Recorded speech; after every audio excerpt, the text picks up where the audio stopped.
And in your testimony, you mentioned that the Government Accountability Office found nearly half of COVID spending that was made with purchase of cards at the Bureau involved transactions at elevated risk for fraud and misuse. And I believe you mentioned also $13.8 million in unallowable spending at 24 schools and one school that was transferred $1.2 million of federal funds to an offshore account. What recommendations would you make? We've made multiple recommendations over the years to tighten controls over school spending. And you're right, we are very concerned about the credit card purchases that were flagged for risk, but then never investigated.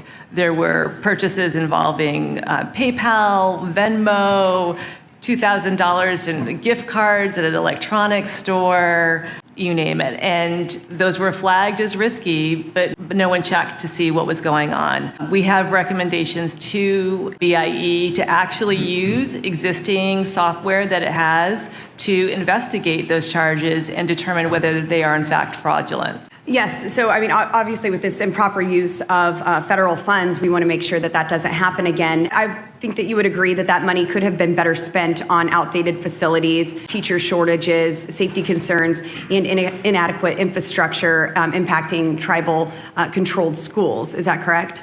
We believe that the federal funds need to be safeguarded from fraud and misuse. Yes, ma'am. GAO plan to work with the Department of Government Efficiency to ensure taxpayer dollars are spent properly at BIE. We work with every new administration to share information on the programs and operations of the federal government, and we will do the same this time. Thank you so much. And Ms. Sedney, several schools are in extreme states of despair due to leaking roofs and walls, mold, and signs of asbestos. How are students able to receive a quality education in these conditions?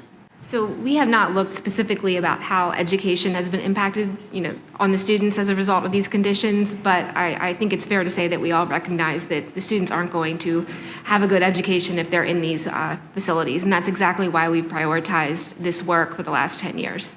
Yes, and I think test scores would show that there is some sort of impact, and maybe there's a correlation there. I certainly would be distracted if there were leaky roofs in a room. I get distracted when our committee rooms are too cold. So,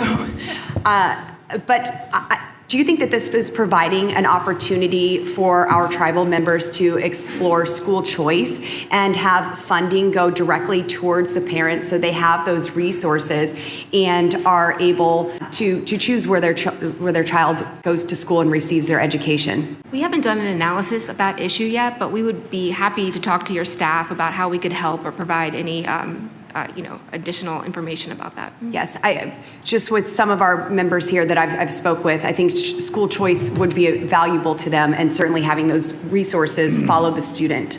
Thank you.